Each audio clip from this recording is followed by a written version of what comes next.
Presentation by Dr. Manish Corb from UC Irvine, and her talk's going to be on approaches to neuropathy.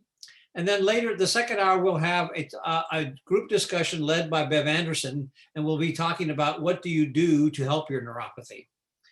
And then tomorrow, we will be having our guest speaker will be Barbara Montgomery, who will speak on nutrition. And then the second hour will be Julie Folligan, excuse me. Well, she'll give us an actual gentle yoga lesson, and that will end up being the conclusion to the conference. But the other thing I want you to be aware of is that this week is Neuropathy Awareness Week, and I encourage each of you to tell someone you meet or talk to about your neuropathy so they understand that what you're suffering. And you should feel comfortable about doing that.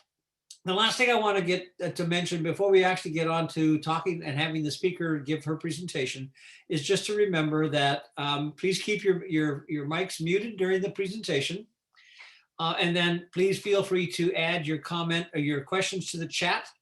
And at the end of the presentation, we'll go through the chat and answer all your questions as best as possible. And then we'll we'll finish that up and then move on to the second hour. So I think we'll get started. And so it's my absolute pleasure to introduce Dr. Manish Corb, a physician more than a physician, a neuromuscular a neurologist. She's at UC Irvine, and she specializes, as I said, in neuromuscular medicine. She's board certified in neurology and electrodiagnostic medicine. She completed her residency in neurology at the University of Chicago Medical Center, where she also served as the chief resident. I'm assuming that's in neurology. She also completed her fellowship in neurophysiology at the University of Chicago. She evaluates and treats patients in the neuromuscular clinic at UC Irvine. She mentors and teaches fellows and resident physicians and participates in clinical trials. Her clinical practice focuses on autonomic neuropathy. So without any further ado, I'd like to welcome Dr. Corb. Welcome, and you may please begin your presentation. Thanks so much, Daryl. I really appreciate the introduction, and thank you everyone for being here today. I hope that this is an informative and fun discussion today, interactive as well when we get into the questions and answers. And so without further ado, I'll get started. My topic today is approach to neuropathy. Okay. So let me advance this. So we're going to go over the types and patterns of neuropathy. We'll discuss different diagnostic approaches and procedures, review some treatment methods and some clinical trials that are ongoing. And also, if we have time, go over a couple cases so that we can work through what it's like to present with neuropathy at a doctor's office. So peripheral neuropathy is very, very common in neurology practice. And, we see it in general neurology. And then sometimes the cases get referred to us in neuromuscular medicine, where we are super specialized in neuropathy and disorders of the nerves and the muscles and the junctions between the nerves and the muscles. The prevalence of neuropathy does increase with age. And by age 80, about 30% of people have neuropathy. So even after age 30, you start to have a little bit of loss of those little axons, little pieces of the nerves, and that accelerates as you age. So each decade it increases, and by age 80, it's quite common. Now, how much of those people actually have symptoms from neuropathy is not as high as that whole number. But if you were to test electrically all of the people above age 80, a lot of them really would have neuropathy. There are over 200 different etiologies or causes of neuropathy. So a lot of the times we're able to identify them, but about a third of the time they remain idiopathic. And that's the word that you'll hear a lot in neurology. And you'll hear it in other fields of medicine as well. But neurology, we use it a lot because the nervous system is kind of that final frontier where, we haven't figured everything out yet. Idiopathic means we don't know what's causing it. So unfortunately, it's either idiopathic or sometimes we'll call it cryptogenic. That happens even with strokes where, we don't know exactly why a stroke happened. Same thing with some neuropathies. But if you're above age 50, we can safely say that it could also just be age related. And some people are more susceptible than others. Some people it happens a little earlier than others. If it's below age 50, then, maybe we have to look a little bit deeper to see other possible causes though. The good news is that progression to non-ambulation or amputation is quite uncommon in your typical bread and butter, as we call them, your garden variety neuropathies. So this pie chart has a nice breakdown of a study that looked at over 2,600 patients that were hospital-based in many different hospitals for their causes of neuropathy. In general, about a third of your typical neuropathies are related to diabetes or blood sugar dysregulation. This chart here from this study said that 23% were idiopathic, although you'll see a lot of other studies say more like a third of them are also idiopathic.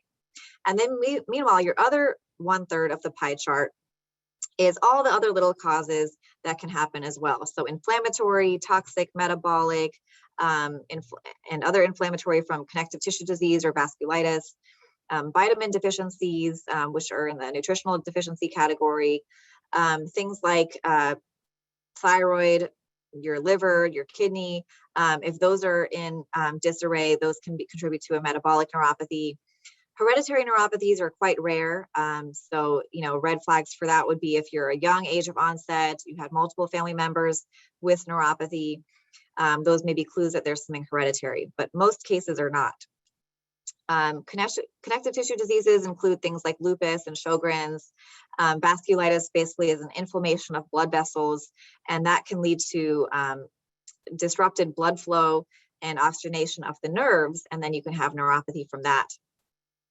Toxic causes could be from excessive alcohol use, for example, chemotherapies. Some of those are notorious for causing neuropathy, etc.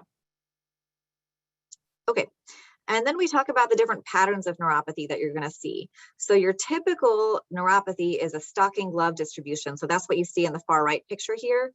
We say stocking glove because the feet, where the longest nerve fibers are traveling down the body, are the most susceptible to any toxic and metabolic injuries. And so the feet are affected first in most neuropathies.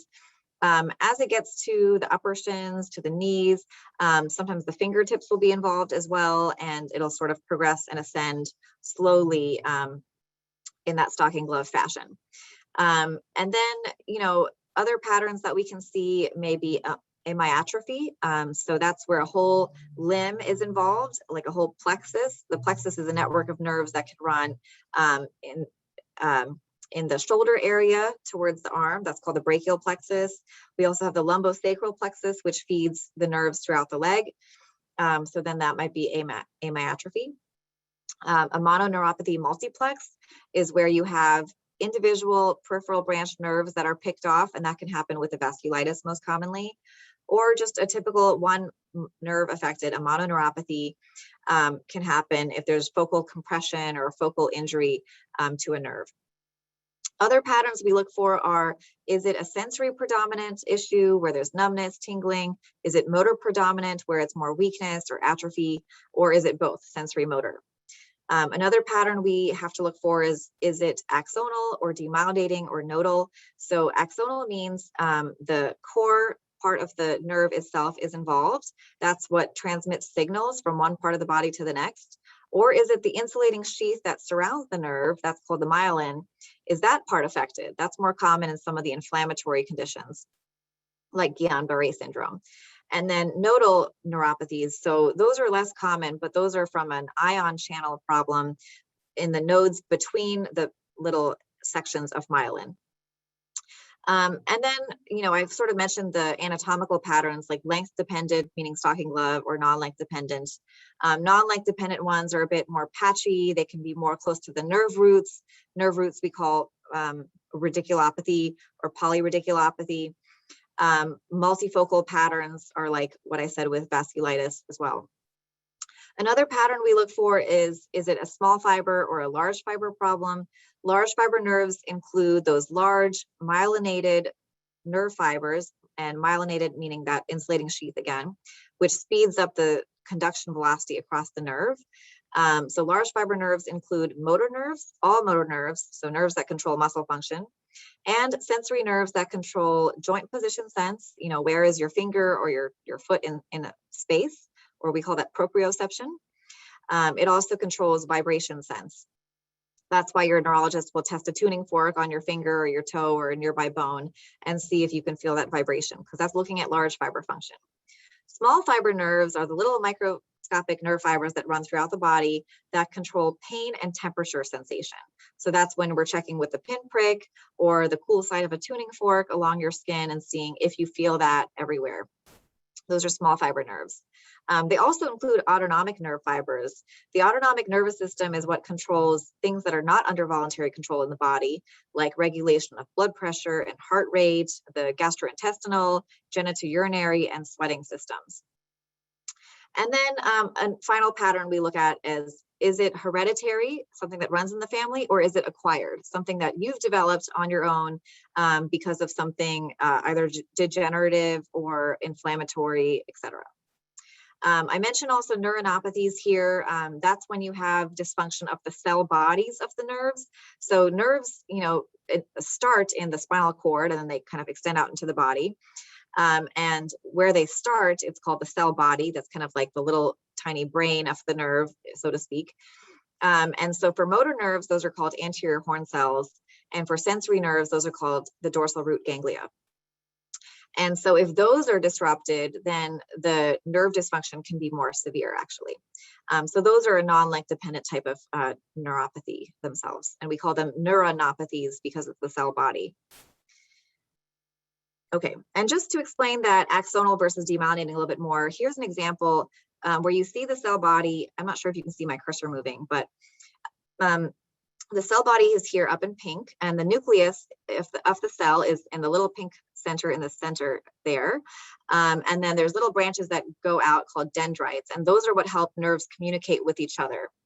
And then the cell body extends out into this long yellow fiber down here, which is the axon. That's what transmits the signals.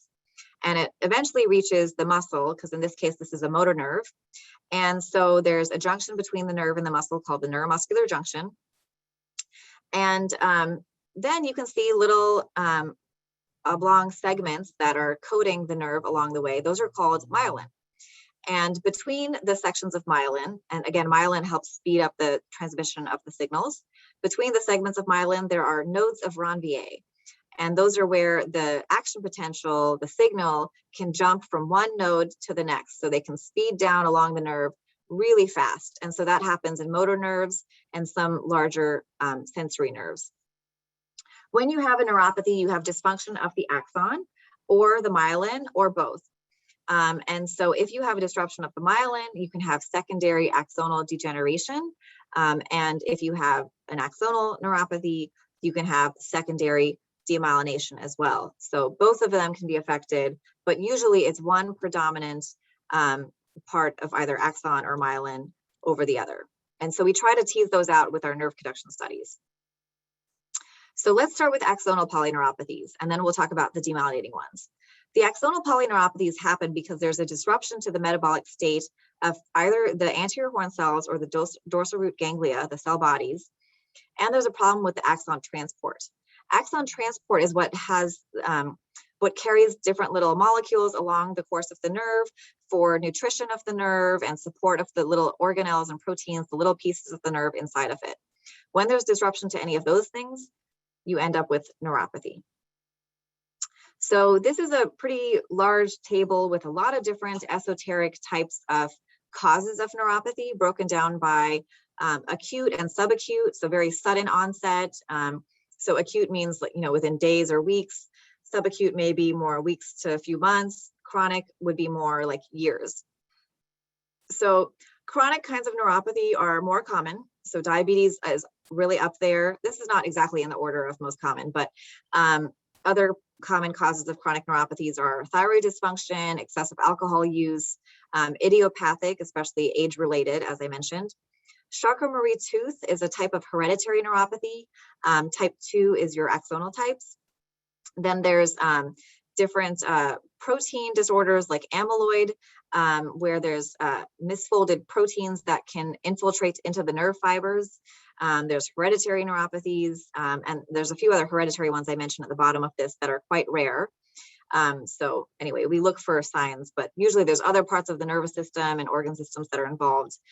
It's not just a neuropathy by itself. In terms of the acute and subacute types of neuropathy, there are axonal variants of Guillain-Barré syndrome. So this stands for acute motor axonal neuropathy. There's also an AMSAN where there's a sensory motor component. Porphyria is a rare blood disorder where you can have neuropathy as well, but again, other organ systems will probably be involved. There's infections, there's drugs like chemotherapy, some antibiotics, toxins like heavy metals, vasculitis, like including Sjogren's, lupus, perineoplastic, where there's a cancer that causes circulating antibodies that can affect the nerves. Infiltration, like with blood cancers or sarcoid, amyloid, again, the misfolded proteins, critical illness, where, you know, if someone's in the ICU for weeks on intubation, ventilation, they may also develop a neuropathy as well. So there's so many different causes of axonal neuropathies. So it helps to break them down by the time course. Now, in terms of demyelinating neuropathies, these are much, much less common than axonal. The problem here is that there's a breakdown of the myelin sheath around the nerve that causes an exposed section of axon that can't propagate the action potential or the signal to go along that axon. Hereditary causes of demyelinating neuropathies could be from a problem of the structure of the myelin protein. And then acquired causes may be from gangliosides or these cell surface molecules on the nerves. Those molecules help the nerves talk to each other. So there may be antibodies attacking those gangliosides. All right, so much fewer causes of demyelinating neuropathies, but the most common things that you'll see are either a Guillain-Barré syndrome type picture where you have an inflammatory process affecting the myelin sheath. There's a chronic version of that as well called CIDP, chronic inflammatory demyelinating polyradiculoneuropathy, very, very long name.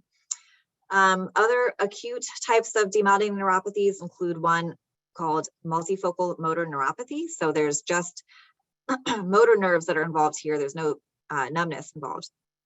Paraproteins, which are blood protein disorders, they can be acute or chronic, so they're on both sides. There's some hereditary ones like Charcot-Marie tooth that are demyelinating. That's a chronic thing if it's hereditary. And a few other rare hereditary disorders that I mentioned here as well. And also some toxic and infectious causes that can be more acute and affect the myelin.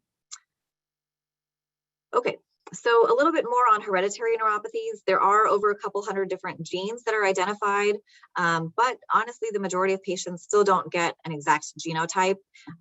Things have improved a lot in the last 20 years in terms of genetic testing. Things that may make you think of a hereditary neuropathy would be a young onset, such as in childhood or early adulthood, like someone in their 20s, 30s at the most. Pretty rarely do we diagnose a Charcot-Marie tooth, a hereditary neuropathy in people who are, above age 50, but it can happen. There's dozens of different kinds of Charcot-Marie tooth hereditary neuropathies, and they're broken down by the inheritance pattern and whether axon or myelin is affected. A couple other hereditary neuropathies I'm mentioning here are involved with Fabry's disease, which is a storage disorder of the cells. But they also have involvement of their kidneys and their hearts. I mentioned Fabry's because they have an enzyme replacement therapy that can improve symptoms. So, we definitely don't want to miss things that have treatments. The other one that's hereditary that has a treatment is called Trans-Thyrotin Amyloidosis, also called familial amyloid polyneuropathy or FAP. And this is where you have these misfolded proteins that are infiltrating in different organs and nerves. And this one also has a couple drugs that just became FDA approved in the last 5 years, including inotersen and patisiran. So I mention these not because they're common, but because they have treatments out there. So they're notable. Okay, moving on to small fiber neuropathy. Again, just like large fiber neuropathy, a third of the time, these can be idiopathic. Still, the #1 cause is abnormal glucose metabolism, diabetes, prediabetes, etc. Other possible causes are the amyloid, the Fabry's, Sjogren's, which is an autoimmune condition, toxic causes like for medications, chemotherapy.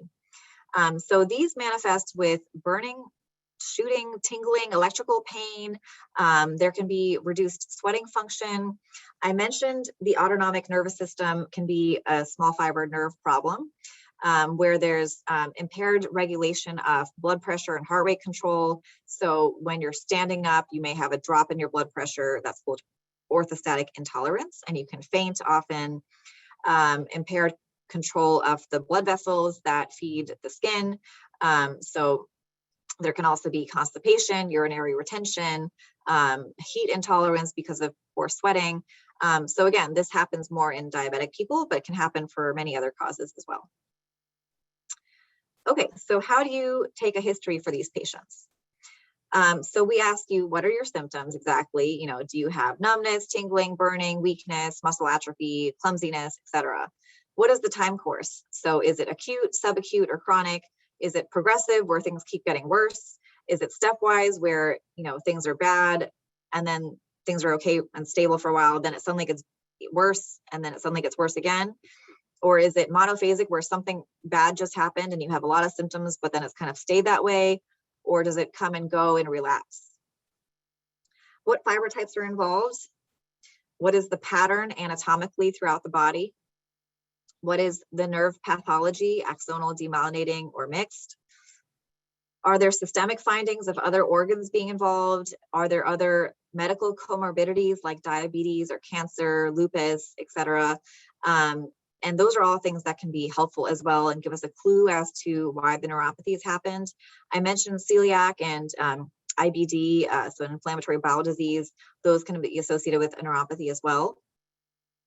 Exposure risks, so environmental exposures, you know, with heavy metals, lead, things like that. Occupational history as well. So there can be toxic chemicals. History of chemotherapy or prescription drugs can also predispose people to neuropathy. Certain recreational drugs and alcohol. For example, there's something called Whippets, which has some nitrous oxide in it, and people can inhale that and cause a really severe neuropathy. And a lot of teenagers who do this kind of thing don't know, and then they end up in the hospital. And then family history, and then if so, what is the inheritance pattern? Is it a dominant trait where every generation gets it, recessive where it skips generations, X-linked where it's gender-based, etc. On exam, we look at your sensory function. So we're going to look at small and large fiber nerve functions. So we'll test with pinprick, tuning fork for vibration, temperature, joint position sense. So, you know, can you feel where your fingertip or your toe is moving in space? Is it going down or up with your eyes closed? We look for sensory ataxia. There's something called pseudoathetosis where you have these writhing movements of your hands. It's usually more the hands than anything because of impaired joint position sense, and you cannot tell where your hand is. And so you're uncoordinated with that. This is pretty rare. Weakness, especially in the hands and the feet muscles. So we'll check your toes, we'll check your finger spread, finger extension, muscle atrophy, especially in the dorsal interosseous muscle, which is between your first finger and your thumb. That's commonly involved. Or the audio on now. Oh, I think everyone's supposed to be on mute until the questions, but okay. And then we check your reflexes with the reflex hammer and see if those are reduced. Typically the ankle jerks go away first in most neuropathies. And we look for any signs of ulcers, deformities like hammer toes, high arched feet. Those can be signs of a very chronic neuropathy, as you can see in that lower picture there.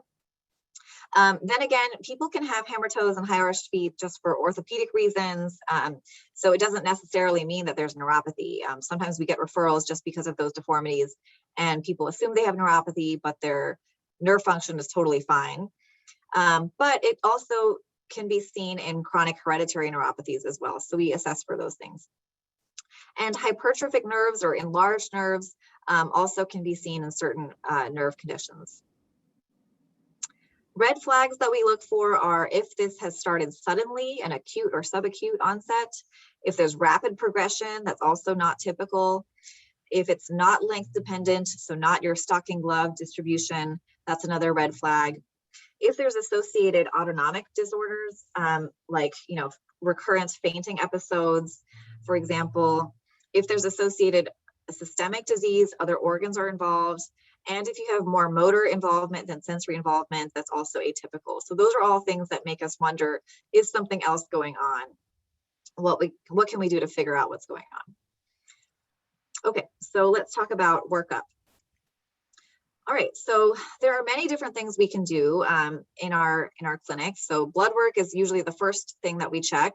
Sometimes we'll do a nerve connection study, EMG, and I'm gonna have a slide on each of these things to go into more detail. Some patients will require a spinal tap, a nerve biopsy, skin biopsy, MRIs, autonomic testing, genetic testing, ultrasounds, etc.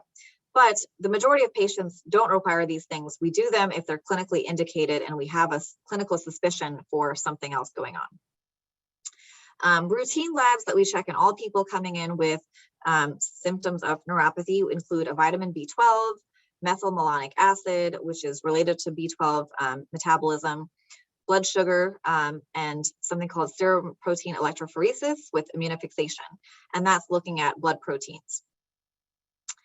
Okay, other labs we may check, I'm not going to go through all of them, but we're looking at other inflammatory, infectious, metabolic markers, etc. Okay, so what is a nerve connection study and electromyography? We just call this EMG for short, but usually it's the two-part test where you have electrical stimulation of your nerves, the NCS part, and then a needle which goes into different muscles, and that's the EMG part. That tells you how well the nerve and the muscle are communicating with each other. The nerve connection study is important because it tells you if it's an axonal problem or a demyelinating problem, how severe, what's the anatomic distribution, etc. The main limitation is that it does not look at small fiber nerves, only large fiber nerves. The EMG will tell you if it's a neurogenic problem, so nerve-related or myopathic, meaning muscle-related. If it's chronic, how severe, what's the anatomic distribution. Repeating the nerve connection study over time is usually not indicated, but it may show progression or improvement, say you started treatment, etc. So on the bottom left, you see a picture of a nerve connection study where we're stimulating a nerve. And then on the bottom right, you see a needle going into a forearm muscle, assessing the muscle fibers. A nerve biopsy, people think that they need this, but this is a very last resort test. We very rarely do nerve biopsies. We only do them if we're really worried about vasculitis, to be honest. And vasculitis, again, is the inflammation of the blood vessels that feed the nerves. So we would do that if it was like a asymmetric, subacute, aggressive, maybe with weight loss or other systemic symptoms going on.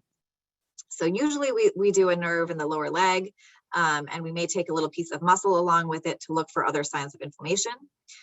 This picture here is what the nerve, the blood vessel looks like that's feeding a nerve under a microscope.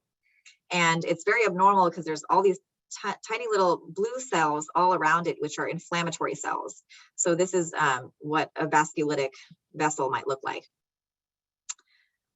Okay, a skin biopsy, however, is not invasive, and we do these more commonly. They're pretty simple. We just do a 3mm punch in 3 sites in the leg.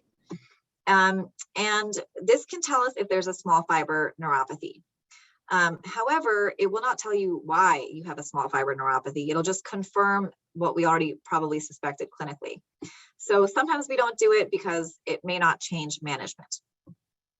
But basically what you see here is you'll see these tiny little small nerve fibers crossing from the dermis to the epidermis, the different layers of the skin in a normal person. And then someone with small fiber neuropathy, you're not seeing all those little nerve fibers. So if the density of those little nerve fibers, the IENFD, is low, then that's a sign of small fiber neuropathy.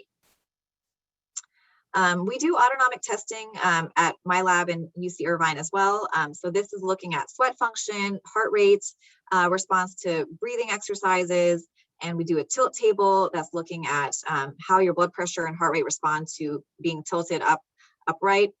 And this tells us also more about the autonomic nervous system and small nerve fibers. Again, not every patient needs this. It's only if you have autonomic symptoms.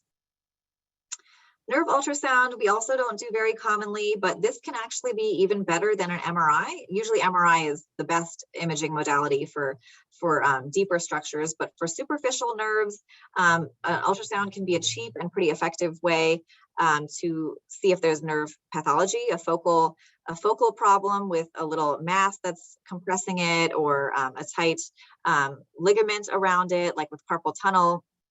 So for example, here, we're seeing in carpal tunnel syndrome, CTS, the nerve is actually enlarged compared to a normal person. So it's enlarged if there's problems with the blood flow and flow along the axon. So it's a little paradoxical that the nerve is bigger when it's compressed. And that's just, it's bigger distal to the site of compression.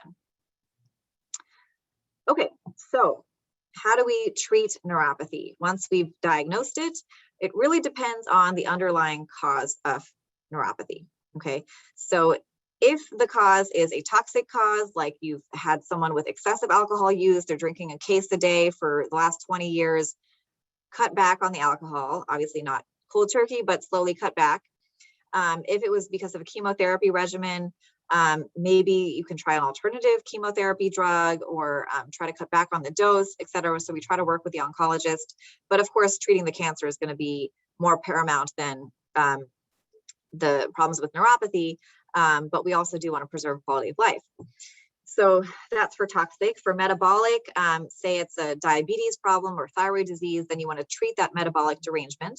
And then theoretically, that could maybe help the state of the nerves. If it's a vitamin deficiency, like a B12 deficiency, then you're going to supplement that. If it's something immune mediated, an inflammatory disease like Guillain-Barré syndrome, then there's different immunosuppressive or immunomodulating drugs that we can use, including steroids. If it's something that's perineoplastic or paraprotein related, those are related to different cancers or blood cancers, blood protein disorders, then you're going to treat those malignancies or plasma cell disorders. If it's hereditary, typically there's not really cures for hereditary neuropathies, with the exception of a couple things like Fabry's, like I mentioned earlier, where enzyme replacement therapy could be available, or for the amyloidosis, there's a couple neuropathy medications for that. And now if it's idiopathic, which is probably what a lot of people in the audience have, unfortunately, there's not a treatment per se, it's more symptom management. But there are a lot of ways to manage symptoms.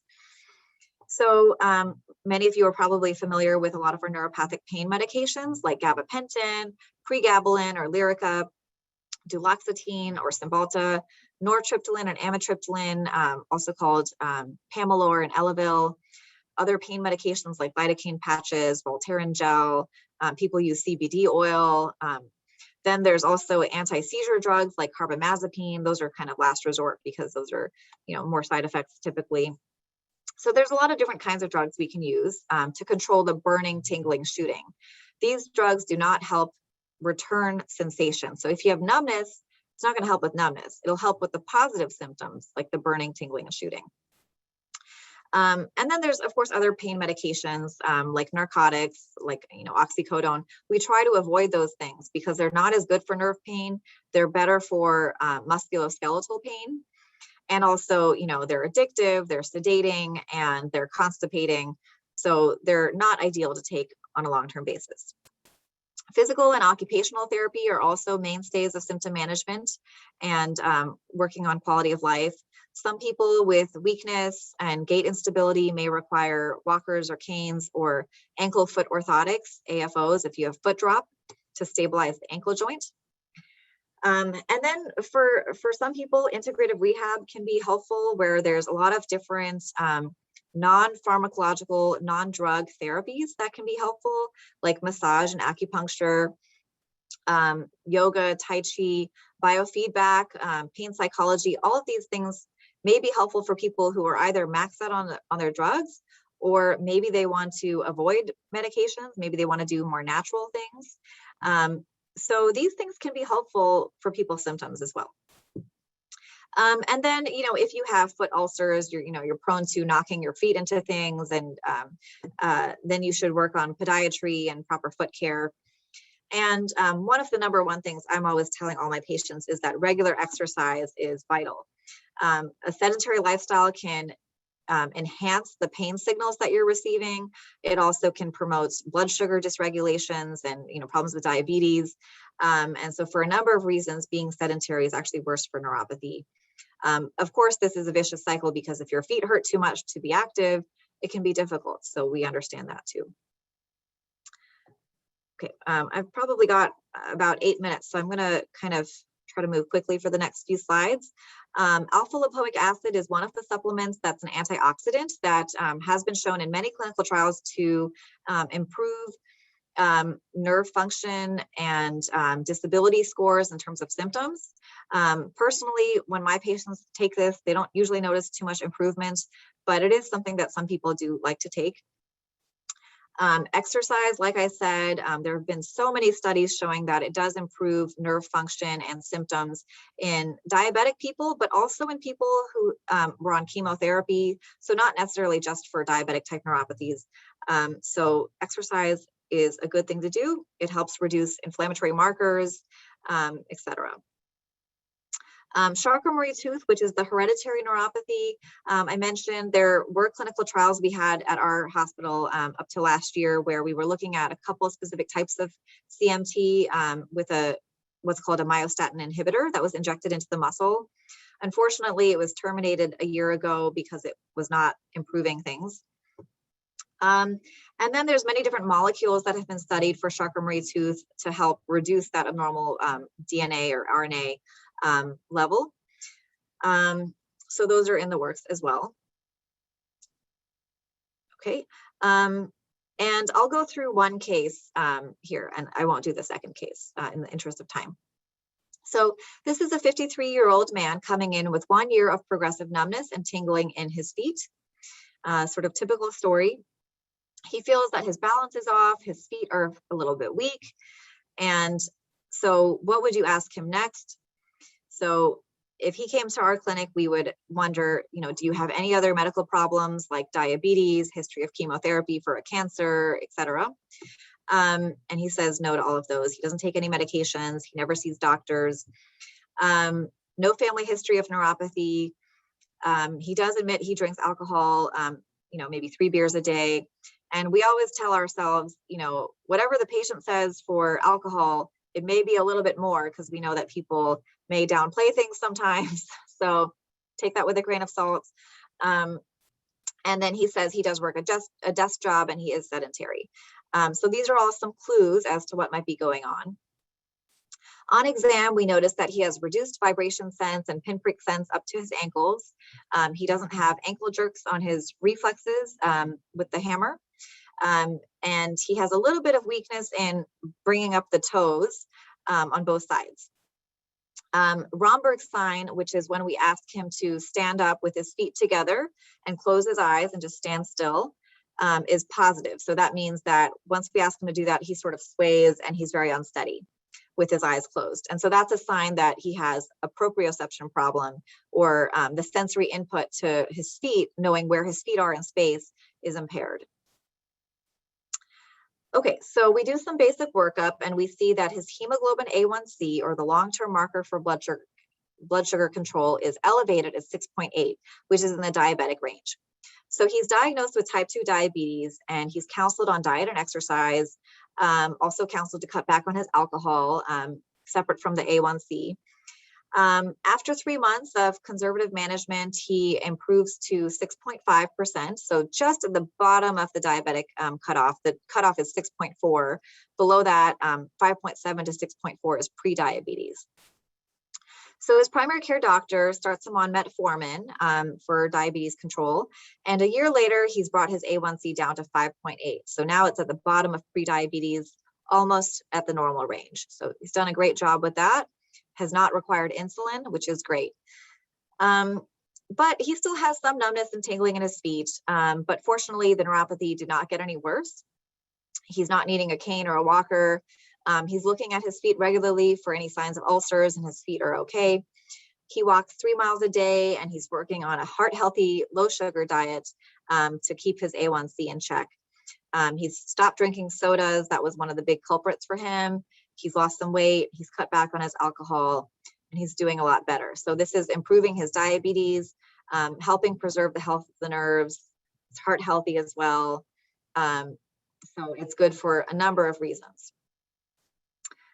Okay, and we're gonna skip case 2 so I can allow for questions sooner. So let's skip that one. Let me just do the take home points. So what I want you to all remember from today is that neuropathy is very common. We see it all the time. I get multiple new patients every day in clinic with a primary complaint of neuropathy. I probably see more neuropathy than any of the other neuromuscular conditions. Usually your typical neuropathy does slowly progress over time, but most neuropathies are on the milder side. If there are signs that it's more aggressive, then we will look for other possible causes. The main diagnostic tests that we do are blood work and our nerve conduction studies and EMGs. There are some other diagnostic tests that we do for unusual cases. The treatment depends on the underlying cause of the neuropathy, but again, many cases are idiopathic. And in those cases, treatment is more supportive and symptom management. The best things to do are to optimize your nerve health are a proper diet, including proper blood sugar control, avoiding excessive alcohol, getting proper exercise, as tolerated, aside from the neuropathic pain, and avoiding being too sedentary.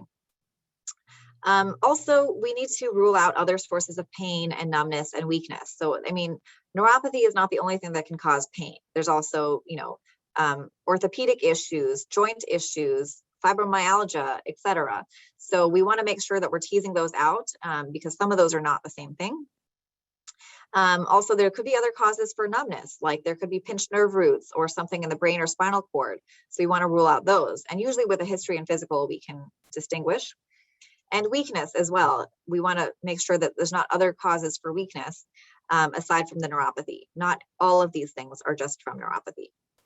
So all of those are important for your doctor to figure out for you. All right, that's it for my talk. I'm happy to answer any questions. Well, thank you very much. That was an excellent talk, and you covered everything in a real good detail, and I think it should help us understand a lot. So I'm going to open up the chat box now and sort of ask the questions that are listed here as best I can. So I'll go all the way to the beginning. There was a question that said, did you state that demyelinated neuropathy is uncommon? Yes, demyelinating neuropathies are very uncommon. I would say at least 90% of neuropathies are axonal. Primary demyelinating neuropathies are much less common. Okay, the next one is, can you discuss spinal cord stenosis? My understanding is that cervical spine myelopathy can cause of neuropathy like symptoms, pain, burning, etc. in arms and legs and feet. Yeah, so spinal stenosis is the fancy way of saying that there's narrowing of the canal where the spinal cord runs through. So if the vertebrae, the bones surrounding the spinal cord are tightening up, there's arthritic changes. So we call that degenerative disc disease. So there's like flattening of those discs that are supposed to cushion between the vertebrae. And then there's little bony osteophytes, like little shards of bones that start sticking out. All of those things can sort of tighten the space where the cord is running. When you compress the spinal cord with a disc herniation, for example, you can have myelopathy, which is dysfunction of the spinal cord. But the symptoms are going to be most likely different from just neuropathy. Like, yes, you could have numbness and weakness from a myelopathy, but you'll also probably have brisk reflexes versus neuropathy will have decreased reflexes. Often myelopathy also may be asymmetric, unlike neuropathy, which is usually symmetric. Sometimes there can be problems with bowel and bladder function as well in myelopathy. So there's different things that can distinguish them and clinically, and then of course imaging with an MRI or a CT scan of the cervical spine, lumbar spine also can help you distinguish between those. Thank you. Next one is if someone never sweats, is that part of neuropathy? Sometimes. I mean, there's many different reasons for having sweating disorders, and neuropathy is probably one of the less common reasons to not sweat. But you will find, for example, with a diabetic person with neuropathy that they may have less sweating in their feet, and maybe they'll have more sweating higher up to compensate for the less sweating further down. But there's other reasons too, like dermatological reasons where you may have reduced sweat function. Okay, next is, what does it mean when you have a stepwise symptom pattern? So for example, if you have a vasculitis and you have a mononeuropathy multiplex, so you have one nerve in your hand that's knocked out, and then you have one nerve in your leg that's knocked out. So, you have symptoms of this hand, and then months later, symptoms in your leg, and then months later, symptoms in the other hand. That's stepwise. Okay. Next is, why does neuropathy in my feet flare up when I sit or lay in a reclined position? I also have a herniated disc L5 with radical pathology or radiocopathy. Or I'm not saying that right.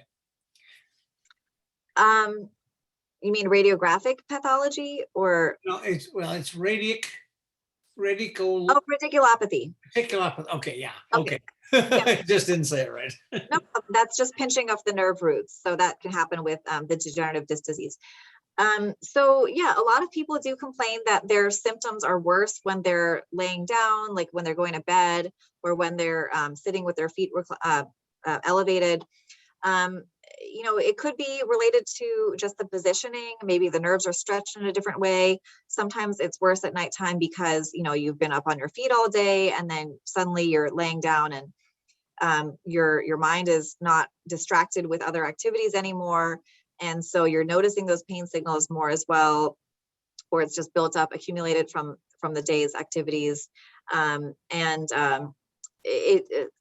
people do say that it's worse at night. So the next one is, about 4 or 5 years ago, I was diagnosed with idiopathic small fiber neuropathy. I periodically notice that slowly I lose some feeling in the bottom of my feet.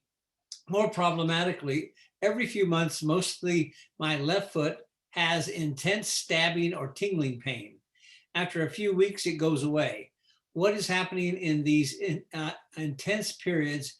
Is it likely that the relapsing will continue or will become constant? Well, first of all, I should say a disclaimer. I don't want to provide, direct medical advice or diagnoses for anyone here because, your doctor has to examine you and get a good history and physical, etc. So that's the main disclaimer. Just based on hearing that, I would say, small fiber and large fiber neuropathies can have fluctuating symptoms. You can have good days and bad days, good weeks and bad weeks. And sometimes there are flare-ups as well, where symptoms will be a lot more prominent. And that's not atypical. Okay. Next, I'm 78 years old. I was a practicing alcoholic for about 20 years. Daily consumption was 25 ounces. I got sober 41 years ago. Neuropathy was diagnosed around 2005. So I'm not sure what the question really is. Okay. Yeah, again, and people do ask us how much alcohol is too much alcohol. So I'll just answer that question that I am telling you a lot of people ask me. And I would say we don't have a good clear cutoff for that. There's studies that say, a certain number. But we generally say for women, 1 drink a day is okay. For men, up to 2 drinks a day. Beyond that, it might be in the excessive range. People have different thresholds for where that amount of alcohol is going to tip them over and cause organ problems, like with your liver or with your nerves, with your brain, etc. So excessive alcohol just in general is not good for your body or for your nerves. But usually it takes a good amount of persistent alcohol use for years to develop organ issues. Okay, thank you. Next is, for the skin biopsy, as I understand it, a score less than 10 indicates SFN. Do the real active scores mean anything to a clinician that is a score of 2 versus 8? So it's not really a score so much as the density of the small nerve fibers. The numbers are going to vary based on your gender and your age. So when the little skin biopsy samples are sent off to the lab, and there's a couple of different major labs. There's one in Texas, one in New York that are the most commonly used ones for looking at skin biopsies. They're going to look at age-matched controls and gender-matched controls and which anatomic sites were used. And so those numbers are going to be different depending on all those factors. So that's the best way to answer that. Okay, thank you. In 2014, unfortunately, I had a sural nerve biopsy. The outcome is a combo of numbness and foot pain. Will other foot nerves change post-surgical sural nerve biopsy? No, yeah. So unfortunately, when you take a biopsy of a nerve, which again is the very last resort thing, we don't take out nerves unless we really are worried about something like vasculitis. You remove a piece of nerve that will never grow back. So generally, we only do it if you're already numb in that area anyway. So you're not going to increase the deficits that you already have. It is unfortunate to take out a piece of nerve when you had sensation before, and then now you're lowering that, but it shouldn't affect other nerves. The biopsy that was just on that one nerve is just going to affect that one nerve. Okay, thank you. Where to go or do if tripping, stubbing toes all the time? And then in part of that, is curving under of the toes normal with neuropathy? Yeah, so the toes can sort of curl under. They're called hammer toes. That can happen when there's a chronic neuropathy because there's weakness of the intrinsic foot muscles that extend the toes. So then you get unopposed action of the flexor muscles of the toes. So they curl under. It can also happen, like I said, from orthopedic issues and just, bone structure, that's personal to you. Maybe it runs in the family. That's just how the toes are for you or people in your family. So it doesn't have to be from neuropathy. And neuropathy can make you prone to stubbing your toes into things more often because you can't feel where your feet are. So the best things are trying physical therapy for gait training, balance training. If you have unstable ankle joints with foot drop, then ankle foot orthotics can be helpful. Sometimes canes or walking sticks can also be helpful. Okay, thank you. The next one is, I was diagnosed with idiopathic small fiber neuropathy. I suspected low B12 as a cause. Levels were in the low 200s. My neurologist said that low B12 does not cause SFN. Would you agree? Also, my neurologist said that causes of PN will many times be multifactorial. Yeah, I agree with both of those. So, so low B12, and I would say low 200s is in the low range.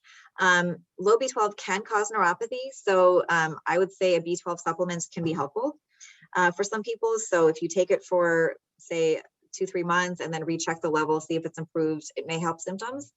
And then, sorry, the other question was, oh yeah, they can be multifactorial. That's absolutely true. There can be multiple reasons for having neuropathy. Okay. Last one on the list is, what kind specialty of neurological doctor could one seek if neuropathy is the main issue? You mentioned that you see more patients with neuropathy than other colleagues. Yeah, so neuromuscular neurology, which is what my field is the one that treats neuropathies. So neurology has maybe 8 different subfields. So there's neuroimmunology, which is things like multiple sclerosis. There's memory disorders, dementia, Alzheimer's. There's movement disorders, which is things like Parkinson's. There's neurootology, which is inner ear disorders. Neuroophthalmology for eye disorders, stroke, epilepsy, maybe a couple other ones.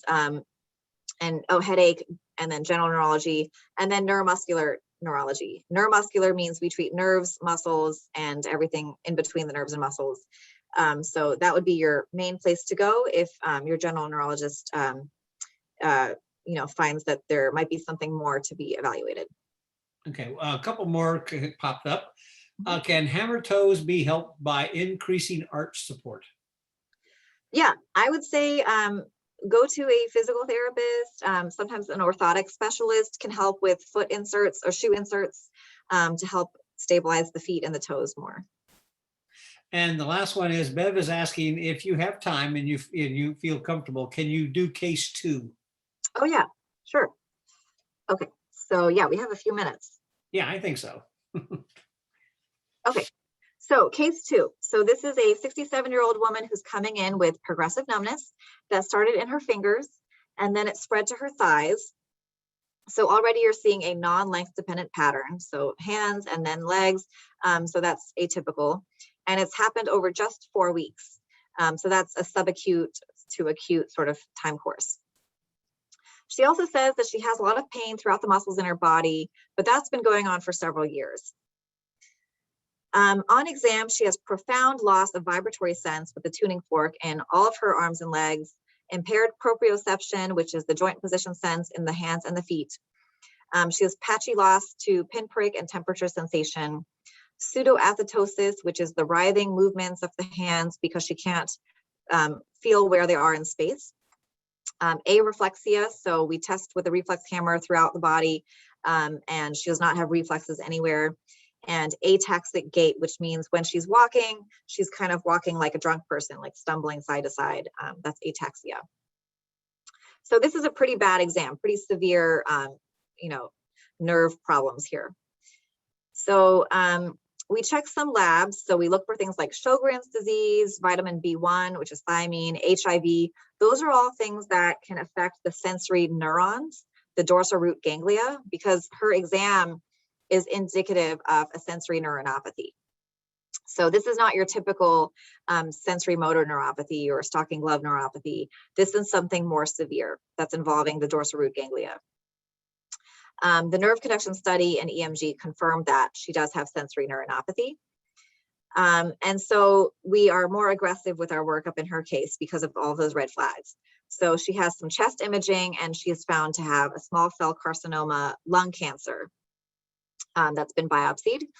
And so we check for things like a perineoplastic panel. Perineoplastic means antibodies that are circulating in the body produced by a tumor, by a cancer. And so in her case, she was found to have anti-Hu antibodies. Those are a kind of antibody that can cause encephalitis or encephalopathy, so like brain dysfunction. They can cause neuropathy and neuronopathy, which is what she has in her case. They can cause a lot of different nervous system dysfunction. So she was found to have that. So for her, treatment of the underlying cause, the lung cancer, was key. So treating, so resecting the tumor, treating with chemo and radiation, and just treating the cancer itself helps improve her sensory symptoms. It may not help everyone's sensory symptoms with a perineoplastic disorder, but for her, it did help somewhat. However, she does still have these muscle pains throughout her body, and it turns out she also has fibromyalgia. So that's separate from her sensory neuropathy. And the fibromyalgia is not going to necessarily respond to the cancer treatment. That's a separate condition. Basically, fibromyalgia is a chronic pain disorder where all of your blood work and imaging, exam findings are all normal, but it can still be a very debilitating condition that really severely affects your quality of life and your function. There are different medications that can help that, and some of them have overlap with neuropathic pain medications like Lyrica. And for her, that was helpful. So that was just going along with my take-home point that not all pain is from neuropathy. Some pain is from different causes like arthritis or fibromyalgia, etc. So we always have to help try to tease those out. And that's it for case 2. Any other questions?